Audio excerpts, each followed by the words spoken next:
Hey, good morning and Merry Christmas. Day after, it is the 26th, and I am on my way to my in-laws today. And I'm just doing a get ready. And I'm starting with my hair, which, yeah, I washed it. This is what happens when I wash my hair. And I'm using deep conditioning and everything, but my daughter doesn't have this problem, but she has my hair, which I find very interesting. And like I colored it kind of red so you sort of see a little bit of it. Anyway, I'm doing a new side part this way to give my hair a break from the central part. So I feel like I've got like a big gap going on there. I don't know. Maybe it's just me. I think it is. I think it's just me. So I had a great Christmas Eve with my family. And I wanted to talk about really the story of my family from my father's side in Puerto Rico, because I actually got more of an insight of it yesterday when I was talking to my uncle.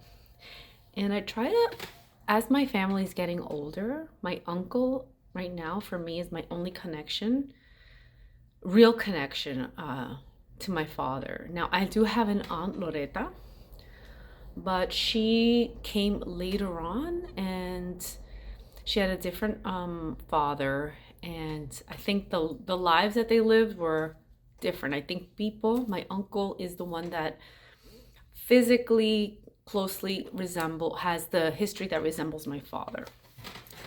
Maybe I'm wrong. Maybe I'm wrong in that, but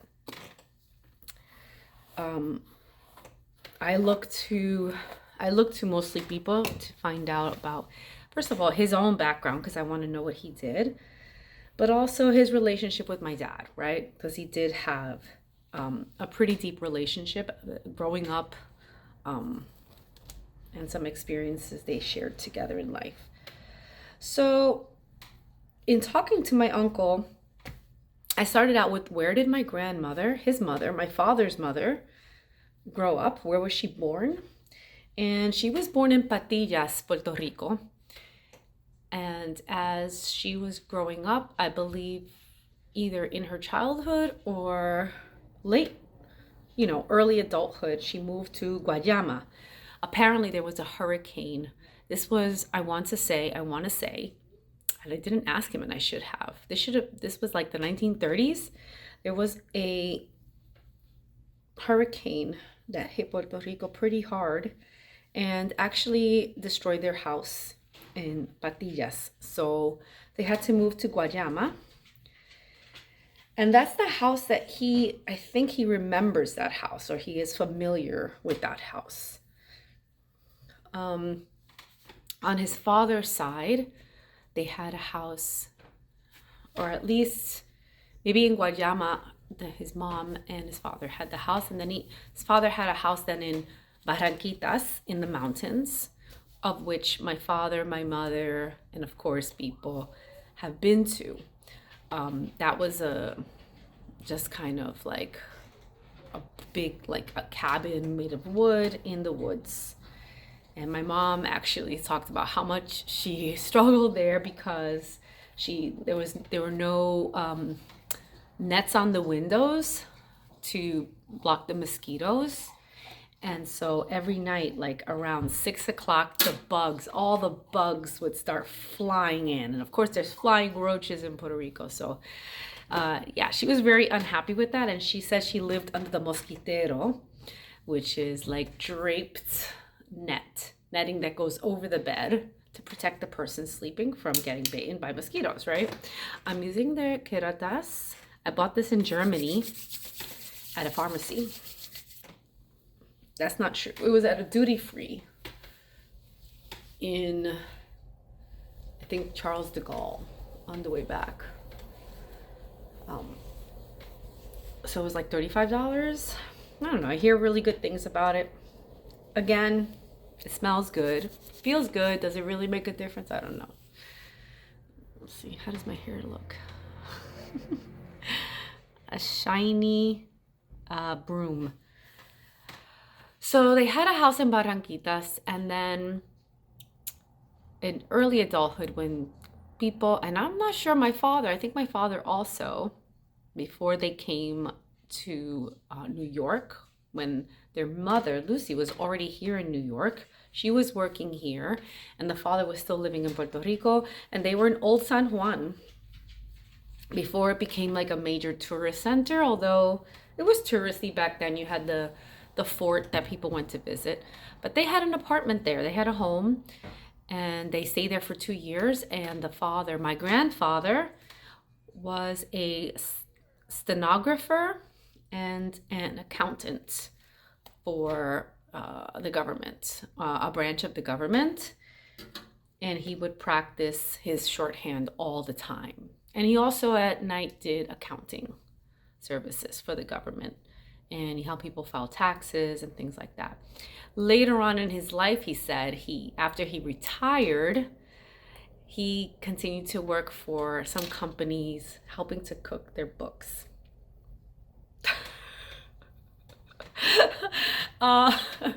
So yeah, he had a very interesting background there. And so I found that very intriguing, the story. Pipo, actually, after he got out of school, he became a machinist, and he was working in New York. I think he was already in New York. I believe my father and my uncle came to New York in their mid-childhood. I don't know, 10 years old or something. I need to ask him about that.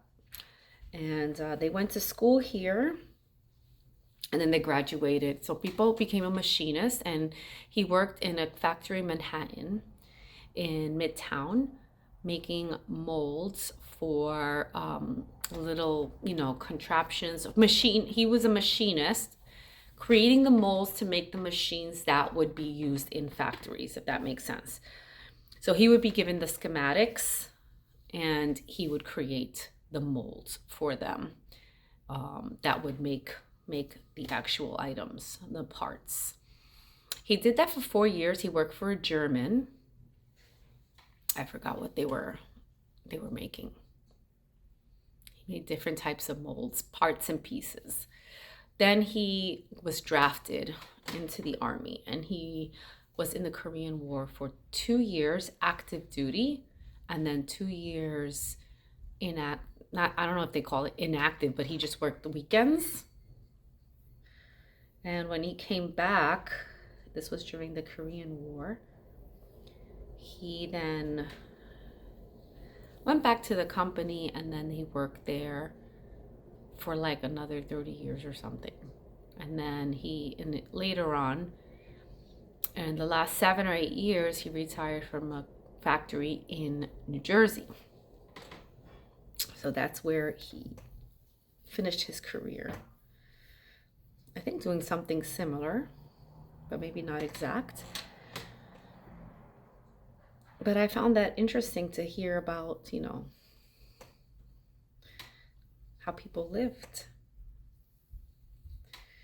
And I think in that job, that's where he met Sarah, his wife. Because she was also, I believe they were working in the same place, or they were working in similar field. So I don't know if she was working in the same company or factory as he was. And I'm not sure exactly what her role was. That's something I should ask her, right? So yeah, I found all this stuff out, and I was like, oh, this is so intriguing, It's so interesting, these stories about how people, made a living.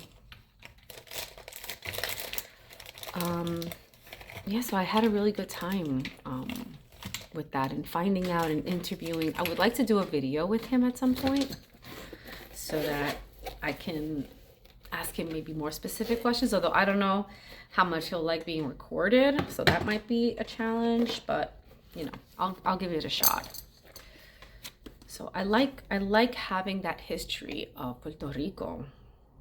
And I just feel like in general, and I don't know if this is the case for all Puerto Ricans, but for me, I feel like I have family. My family comes from like all over the island, I'm doing my sunscreen.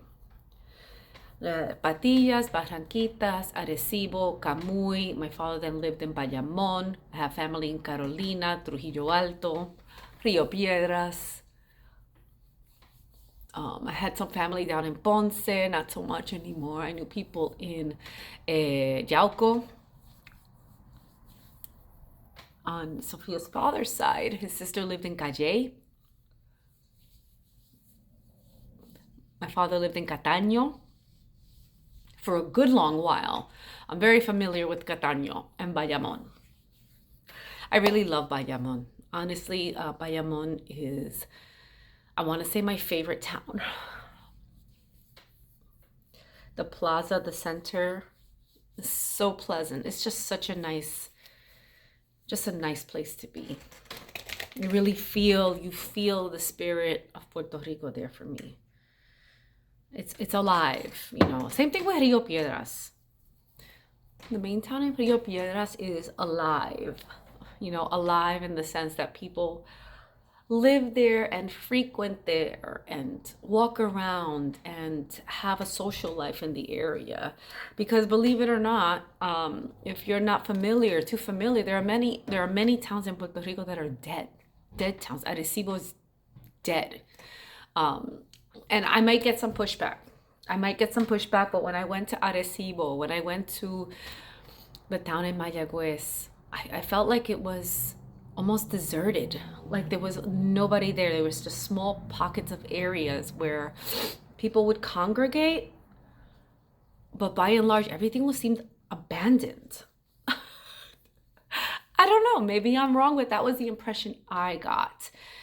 In Mayagüez, though, when we went, there was a huge parade coming through town, like this sea goddess, very pagan parade that was coming through town. It was a children's parade about the sea creatures and a sea goddess, Jaga something. I'm not sure what her name was. I thought it was very, very interesting. And they had restaurants around the plaza. They had a children's show, and you know, we enjoyed that and everything. But outside of that immediate center was nothing happening. So there are definitely towns, in my experience in Puerto Rico, that, you know, are no longer central areas for people to congregate. But, you know, we have a lot of family all over the place, all over Puerto Rico. And I really like that. I like that my family kind of goes throughout a majority of the island. Not all of it. I don't have anybody in Humacao or, the southeast section or the southwest necessarily. But I had an uncle. I have an uncle who lived in Toa Baja, and Barceloneta is where he lives right now with his wife, and Sara and Pipo used to live there as well. So I've been around all these towns.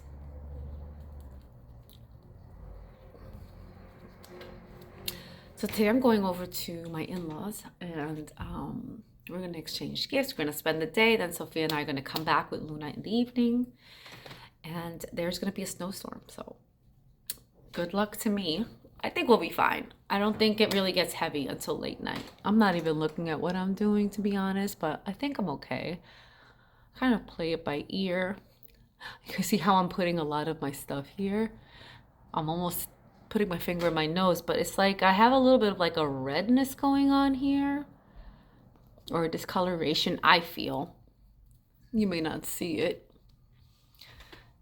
So I tend to focus there. So I am currently mixing my two foundations, although this one's pretty much done. Very little left, and I'm still working through this one. So I'm going to switch over very soon.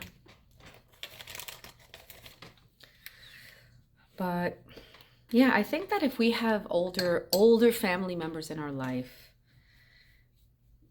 if you can, it's really great to get, information about their lives and the way they lived. I think it's very valuable, especially as they are dying off. My uncle is 82, or 83. And so, right, we are on this earth for a finite amount of time. So to record everything I can for Sophia, which is what I'm trying to do here, you know, and in gathering the history of the family so that she has that connection to Puerto Rico. She's been there every year since she was little. She knows very well Bayamón, and she knows Rio Piedras and Trujillo Alto quite well. She's been around Old San Juan. She's actually gone there on her own. We went to Mayagüez. So a lot of nice places.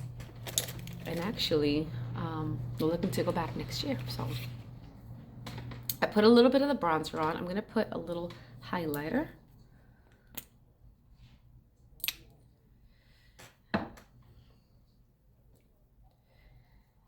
And what I'm excited about with this vacation is not just seeing family, but also doing a lot of these little projects that I want to do on my own. And it's relaxing. And I want to, I'm going to do another video kind of talking about the routine I want to set up for myself during my vacation. So it's not just all over the place and I just end up at the end of the vacation not having accomplished any personal projects or goals. And the idea is that not that I finish them, but that I get to spend some time immersed in it. And I get it started so that when it's time to go back, I feel like I'm already on a flow and I can continue it going. So anyway, I'm almost done here and I'm going to go ahead and finish up. So I hope you have a wonderful rest of your day and that you enjoy the rest of the weekend, and I'll see you in the next one.